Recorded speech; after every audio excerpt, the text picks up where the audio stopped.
Hello everyone, welcome back to the Economic Pulse, the podcast where we discuss various economic phenomena in a relaxed, light yet insightful way.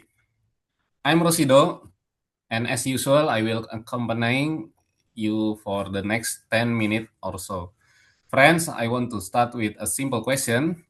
Have you ever experienced a situation like this? You walk into a mini market feeling like you have plenty of cash in your wallet. At first, you think, 100,000 rupiah will definitely get me a lot of things. But after picking up cooking oil, body soap, detergent X, and a few other household necessities, as soon as you reach the cashier, that will be 100,000 rupiah, sir. You immediately find yourself thinking, wait, how did it run out so fast?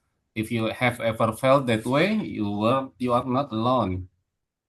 Because in reality, this exact phenomenon is being experienced by many people across Indonesia right now. A few years ago, 100,000 rupiah still felt like enough to cover many daily needs. But now, with the rising prices of basic commodities and an economy that hasn't fully recovered, people are changing the way they shop. They are becoming much more selective, more cautious. They are even starting to cut back and on expenses they used to consider normal. Now, what's interesting is this shift in consumer behavior isn't just being felt by the public. It is also being felt the mini markets, supermarkets, and even the small traditional stores like warung in our neighborhoods. So, what is the actual situation on the ground? Are large retail corporations feeling the impact too? Are traditional warungs actually benefiting from this? And how are consumers navigating the current economic climate? Well, to discuss all of this, we have three speakers today who look at this issue from different perspectives.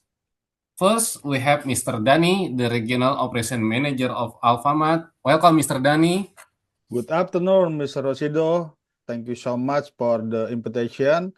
It's great to pleasure to share our insight regarding the current state of the retail industry. Thank you, Mr. Dani. Next, we also have Mr. Bayu, a traditional grocery store owner who interacts with the community every single day. Good after. Welcome, Mr. Bayu. Good afternoon, Mr. Rosidu. Greetings to all the listener all as well. I hope our discussion today can provide a real picture of the condition our community is facing right now. Thank you, Mr. Bayu. And our final speaker is Mr. Ardianto, representing the consumers.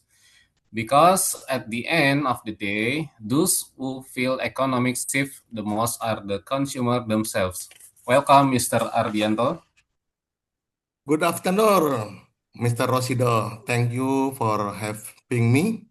I am very glad to share my experience as an ordinary consumer who every month has to figure out how to manage family expenses. All right. I'd like to start directly from the consumer perspective.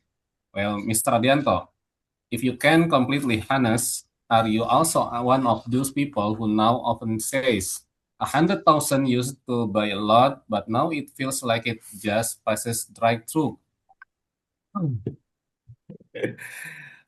Wow, I said that press so often at home. No, Mr. Rosido. Even my wife joke about it all the time. In the past, bringing 100,000 rupiah to a mini market made you feel quite confident. You could get cooking oil, body soap, toothpaste, snack for the kid meal, and sometimes you call even grab your favorite drink. Today, the situation is complete different. Before I've even finished picking up all the item we need, I'm already calculating to uh, the the total in my head. If I grab this, what will to be?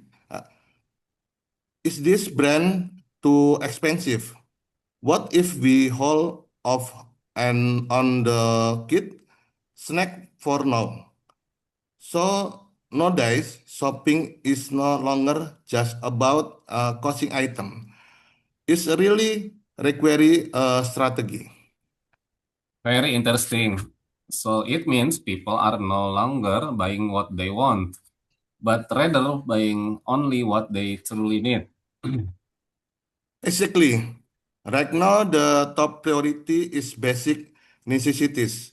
If there a promo, we take a fan of it. If there a cheaper brand that still offer decent quality, we choose that. If there an item that can stretch for another week, we postpone buying it. And I don't think it just my family. Many of my neighbors are doing the exact something. Everyone has become much more continuous about how to they spend their money. Now, this is fascinating. If consumers are cutting back on shopping, the impact will surely be felt directly by business. Is that indeed the case? We will discuss with we will discuss this with Mr. Dani right after a short break. Stay tuned with us on the Economic Pulse. Okay, welcome back to the Economic Pulse. We just heard first-hand accounts from Mr. Radianto as a consumer, and one thing struck me as quite interesting. People haven't stopped shopping entirely. They still visit mini markets or traditional stores. It's just that the number of items they buy is shrinking. Now, the question is this trend actually visible in corporate data, or is it just a perception among consumers? I want to ask Mr. Dani directly. Mr. Dani, as the regional operation manager of Alphamart, you obviously look at sales data every day. Has there been a shift in consumer behavior like the one Mr. Adianto described? Okay, thank you, Mr. Rashido. To be perfectly honest, what Mr. Ardianto described match almost exactly with what we are seeing at the ground. So it's not just perception. Our data is clearly show a shift in public shopping behavior. What interesting in that foot traffic, the number of visitor to our store remain relatively stable. This means people still come to Alfamart because daily necessities are simple, unoff- uh, unavoidable. But what has changed in the contents of their shopping basket? In the past, a single customer might buy 5 to 7 type of item in one transaction, transaction, and now the average is only 3 or 5 items. In fact, many customer come in just to buy one specific product like milk, rice, or cooking oil, and head straight to the cashier. So, if I may summarize, it's not the number of people coming to the store that has dropped, but rather the transaction value per customer. Yes, exactly, Mr. Rosido. In the retail world, we call this the basket size, which is the average purchase value per transaction. And is this basket size has experienced a decline. Customer are much more selective now. They come in with a shopping list prepared at home. If an item isn't strictly necessary, they usually walk right past it. Wow. So nowadays the press let me grab this too while I'm at it barely exists anymore. Yeah, spot on. Previously, we saw a lot of impulse buying. For example, a customer would come in just to buy soap. On their way to the cashier, they would see a chocolate, cold drink, or snack or display, and they would end up buying them too. And today, that behavior has heavily declined. Customer come in with a clear purpose.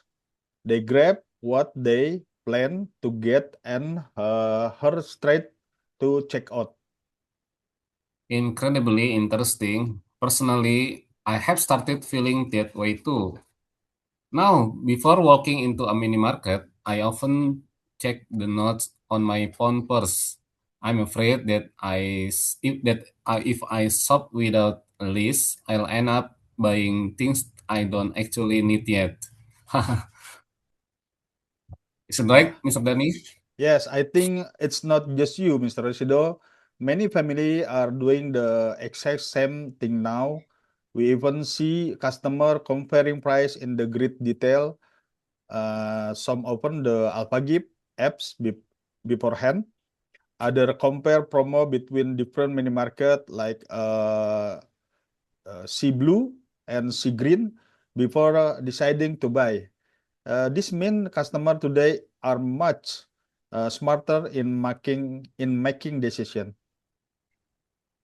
So if that's the case, then companies must adapt as well.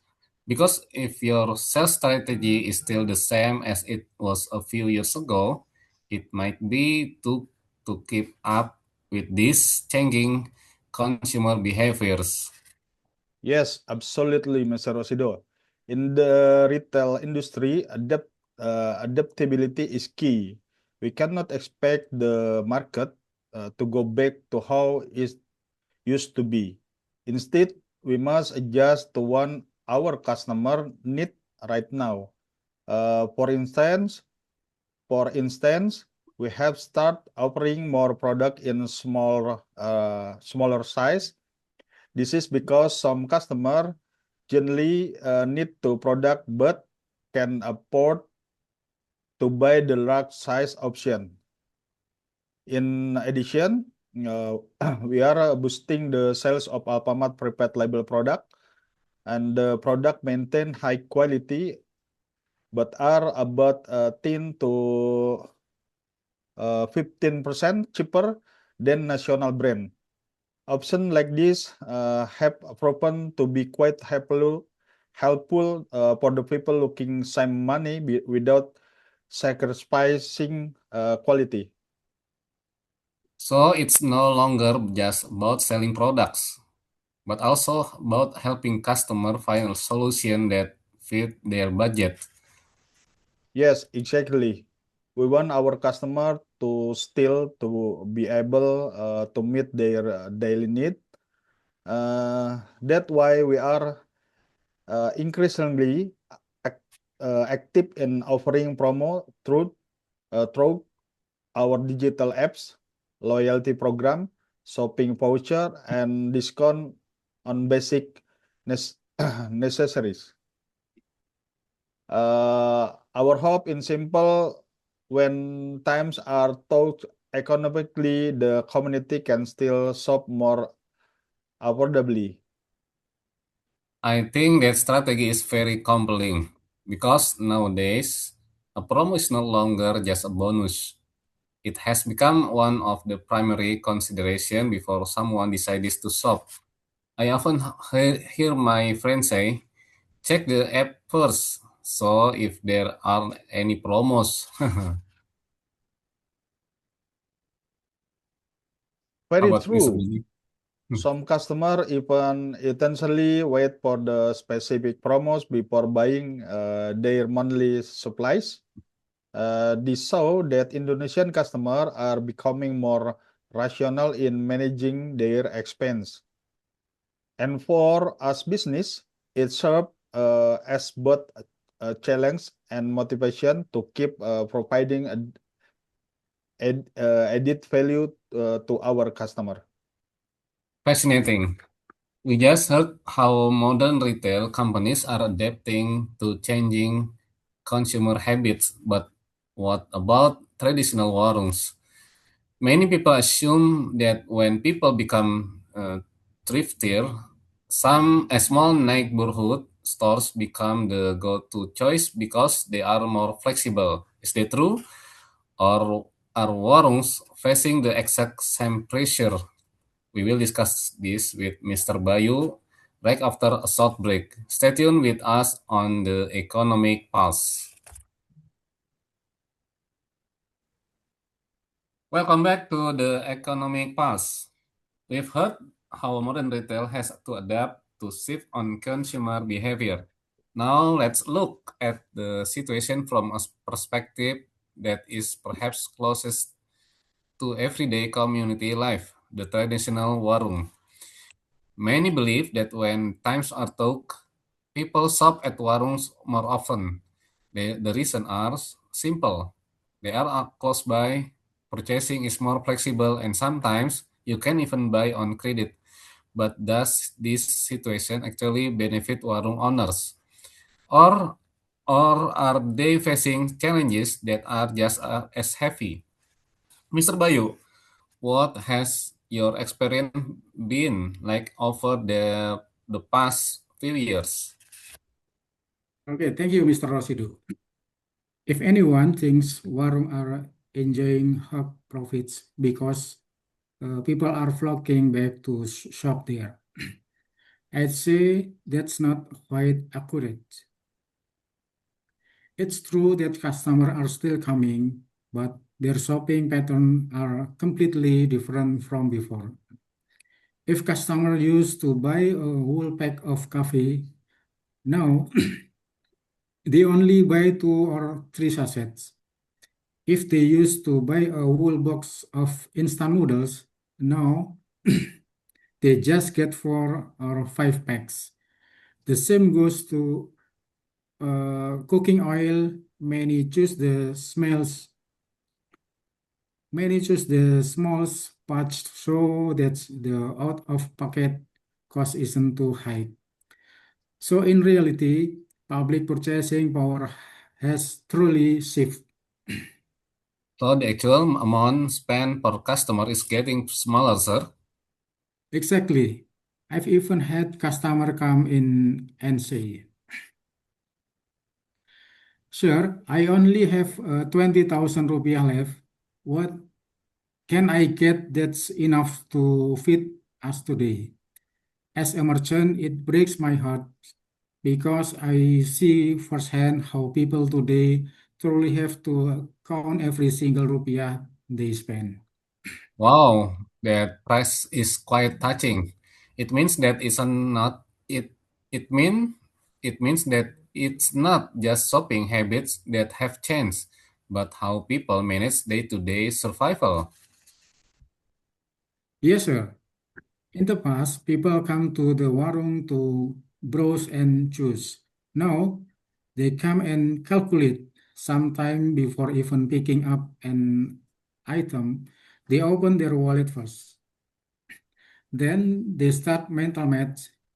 If I bet, if I buy 6x, will I still have enough left over for rice? I see things like that almost every single day. Seeing these conditions has the demand for loose single item purchases increased. Significantly. Now almost every necessity is sold piece by piece. sachet coffee, loose sugar, small pots cooking oil, single-use seasoning sachets. Even eggs, many people buy just 2 or 3 at a time. In the past, people might buy a week's worth of supplies. Now, many buy only what they need for that exact day. Meaning people prefer to buy less but more frequently. Precisely, because their income also come in bit by bit. So their spending has to adjust accordingly.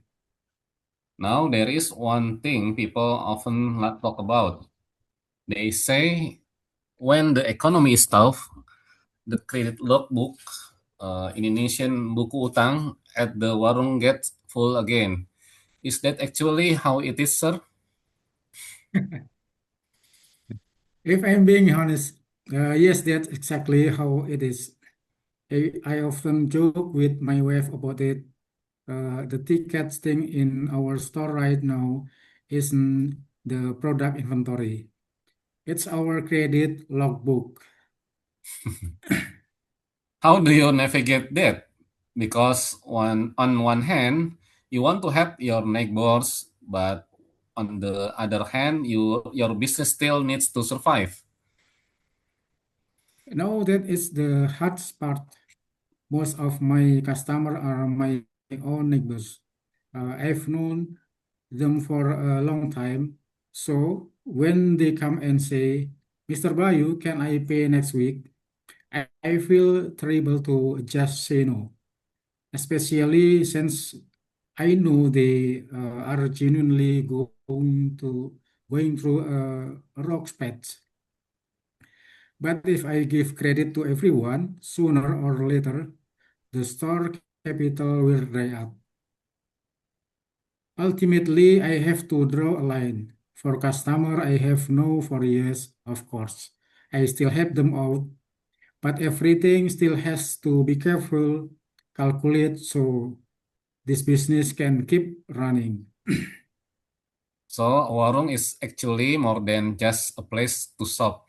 It's an integral part of the community's social fabric. Absolutely.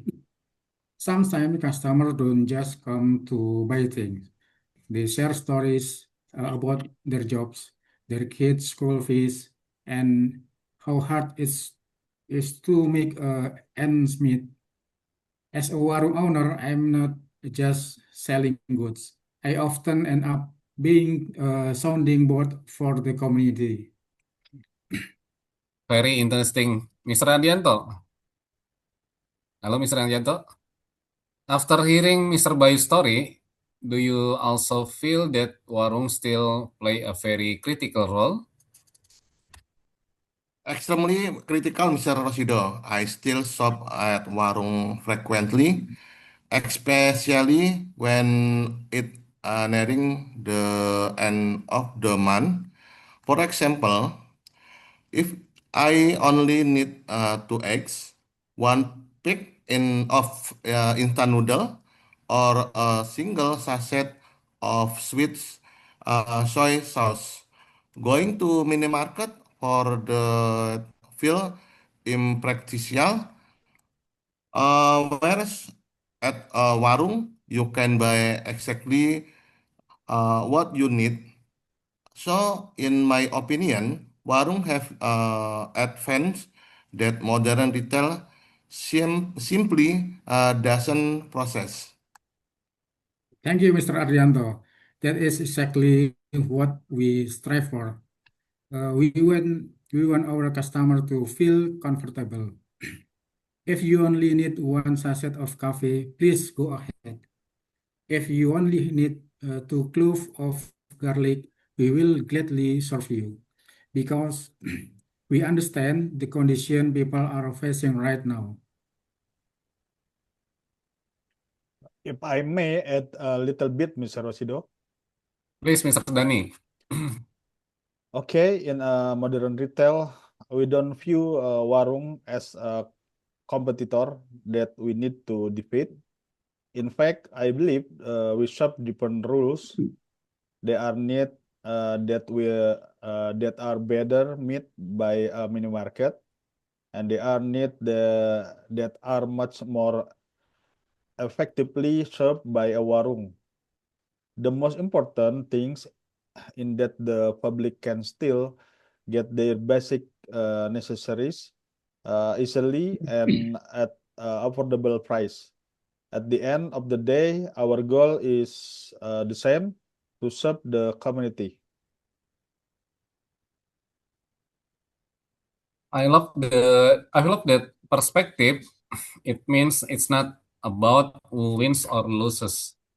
It's about how all businesses can complement each other to meet the needs of the public, especially in an economic environment that hasn't fully recovered. Hmm, okay, wait a minute. From our discussion today, there are several key takeaways we can bring home. First, a decline in purchasing power isn't just a statistic; it's an economic report. Its impact is real. Its impact is real, felt by everyday people in their daily lives. Second, changing consumer behavior force all businesses to adapt. Modern retail innovate through economical product, promos, and digital services. Traditional warungs endure through irreplaceable flexibility and social closeness. And lastly, as a consumer, we play a vital role by managing our finance more wisely, shopping according to our need, and supporting local businesses. We have keep the wheels of the economic turning because ultimately economic strength isn't just determined by the government or massive corporation. It is driven by the small decision we make every day, from where we choose to shop, how we manage our expenses, to how we value every single rupiah we earn. A massive thank you, Mr. Dani, Mr. Bayu, and Mr. Adianto, Thank you, for Okay, Mr. such okay. an Rosido. informative and insightful discussion today. I hope that we discuss it brings value to our listeners and serves as an inspiration in navigating our current economic challenge. I'm Rosido signing off. Thank you for listening to the Economic Pulse. Keep your spirits high, manage your finance wisely, and remember, in a challenging economy, it is not strongest that survives, but the one most adaptable to change. See you next in the next episode. Goodbye and wassalamualaikum warahmatullahi wabarakatuh. Waalaikumsalam warahmatullahi Waalaikumsalam Waalaikumsalam wabarakatuh. warahmatullahi Thank warahmatullahi you, wabarakatuh. Mr. wabarakatuh. Thank Rosido, you, Mr. Mr. Rosido. Thank Thank Ardianto, you you. for Thank you. all. Mr. Bayu. Healthy. Keep health, everyone, and success.